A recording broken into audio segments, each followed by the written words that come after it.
events management industry count their losses, one of the pioneers, Mrs. Yewande Zaccheaus, who is the CEO of Eventful Limited, is also a guest on the show.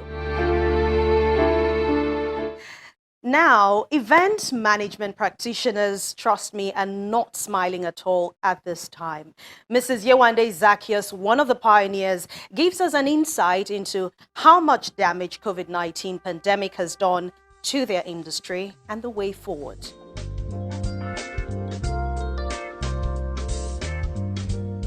The story of the growth of the event planning industry in Nigeria will be incomplete without the mention of the name Yewande Zaccheaus. She is the CEO of Eventful Limited and one of the pioneers of the event planning industry, which has over the years provided employment for lots of Nigerians. The mother of two left the banking sector about 2 decades ago without any template on how to navigate the murky waters of event management at that time, riding solely on inherent passion and a drive to succeed. 18 years down the line, she's credited to have changed the face of this line of business and made it more attractive and professional enough for others to come through. The industry she pioneered is under a huge economic threat as a result of the coronavirus-induced lockdown. I mean, as you know, our industry is based on people-to-people contact. Anything to do with events means that you're gathering people together. It means that people are in social contact. So when you have a disease that is inimical to that, and when the only way to get out of it is to ensure that people are not near each other, it hits at the very essence of our business. So it has really, really impacted the events and hospitality business in a way that we can't even begin to imagine yet. Remember, we were meant to have the beauty souk in March. And at that time, I think we only had 1 or 2 cases. So it seemed as if we could still go on. But, I just woke up on that Wednesday morning and I was like, it's all the news all over the world that, this can't be right. Health and safety, even if just one person comes into this space. And the morning we postponed, it was later that afternoon that the Lagos State government said gathering of no more than 20, or was it 50 they started with? 50 at that time. So, it was just as well that we did it. It may be a pandemic-induced break, but she has decided to make the most out of it. When the whole world stopped, I actually was quite grateful to just take that break and just stop with the world and just rest and think and just renew myself, re-energize. But that's for me personally. But for my business, what we've used the time to do is also, there's so many things that we're too busy to do. So it's time to do that. It's time to begin to look at, the way that this lockdown and this disease is going to impact our business. Begin to look at what we're going to do next. This is no doubt a period of great uncertainty, fear and despair. She, however, advised Nigerians not to give in to the pandemic, but remain positive. Make sure that everything they say we should do that will help us get over this period as quickly as possible, we all must do.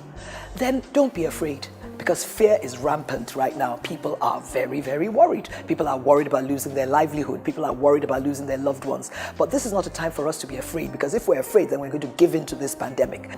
A lot of people don't plan ahead. Now you need to begin to plan. What will you do for the next 3 months? What impact is this going to have on my business? Am I going to be able to pay salaries in 3 months' time? If I'm not going to be able to pay salaries, what do I plan to do? Is there anywhere where I can get funding short term? Am I going to have to lay off people? You need to begin to think about it so that life doesn't just happen to you. So you have to have a plan of sorts.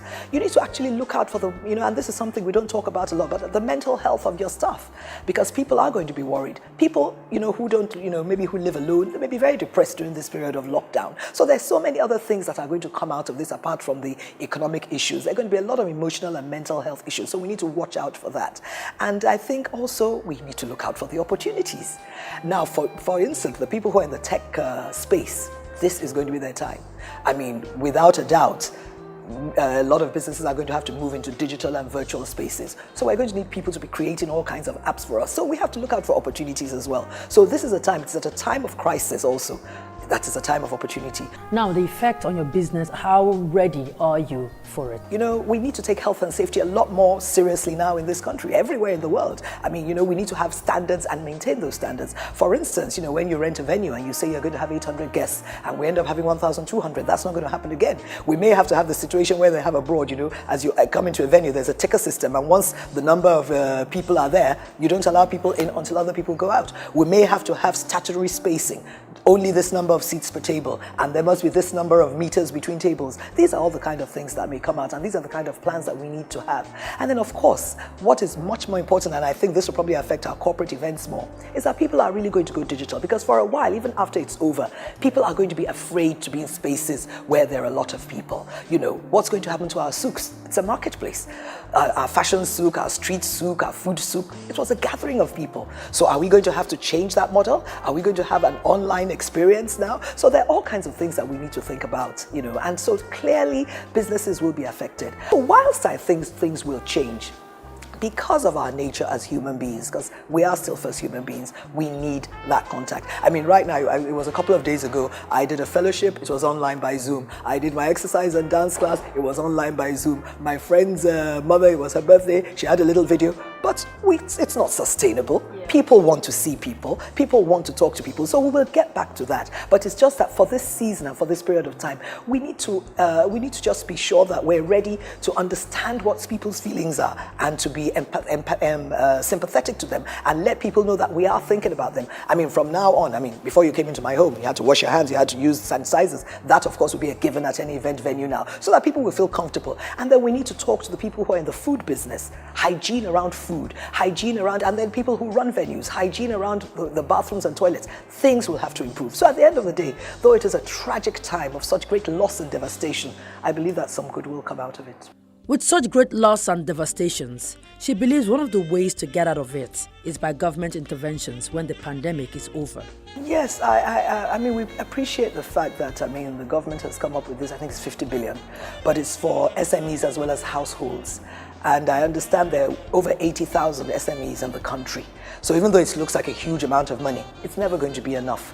And then again, the problem is that the conditions that people have to go through before they can get it will be quite difficult for very small businesses to, to be able to do. I know that right now the focus is, of course, on taking care of sick people, which is, critical. And I mean, it's a time of sacrifice. So we know that, yes, many businesses will have to sacrifice a lot at this time, but we don't want the government to forget us. We want the governments and the banks and all those in authority to remember that, everybody says that SMEs are the engine of any society. I mean, if the SMEs are all allowed to die, what happens to the economy? What happens to the society? When the sickness is over. Yes, so we don't want to have got rid of COVID and then we have another, 6 to 12 months of hunger and of failed businesses and all that. So I think we need to find a way of looking at everything at the same time. But it's critical. As critical as it might be at the moment, Mrs. Zaccheaus chooses to focus on the lessons that comes with these times. For me, for instance, I'm going to look at my business more closely now and decide what kind of insurance do I need in case this kind of thing happens again. So I think we'll all have to be much more circumspect in terms of how we insure our businesses, and we'll need to work with the people who are experts in that area. And then also in having a business continuity plan. For me, I thought of the major risk I ever thought of for my business was the key man risk, that what if anything happened to me? And I have just appointed the most senior person in my office, Fisaya Beecroft, as Deputy Managing Director, to take care of that kind of, whether I retire or anything else happens, God forbid. But I never really thought about something happening to the business because something had happened in the entire world. So a lot of small businesses will now begin to think of business continuity plans. So what happens? How do we work? A lot of people are talking about working from home. Can we really do that here?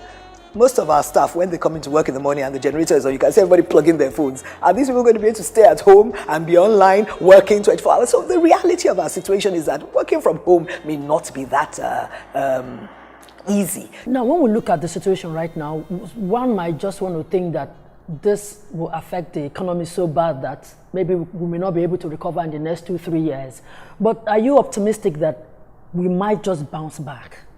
I'm an eternal optimist, and I really believe that if, by God's grace, with all that the government is doing, we're able to somehow, contain the spread in Nigeria, a lot of events are being shifted to third and fourth quarter. So what I'm saying is, yes, for the second quarter, people are still going to be very wary. There won't be much going on, but I believe that by third, fourth quarter, the business will come back. And what will happen, of course, because as we get people rescheduling their events, we're now going to have back-to-back events. So, it's not a time for us to lay off people immediately and say, oh, wow, we may have to reduce salaries. I mean, that may have to be a reality. But no matter what, 2020 will be a year that we shall all remember for many, many years. But I think even right now, for me, as I always say, I'm somebody who's alive that can run a business. So for me, the first priority right now is what the government is doing. Let's just stay alive. Let's just keep everybody alive so that we can be there at the end of the day to still come and run these businesses and grow the economy.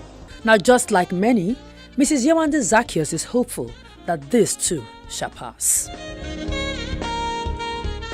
Now, practically every sector in the country is bleeding right now, and trust me, we can only remain hopeful. Amen. As we pray for better days ahead.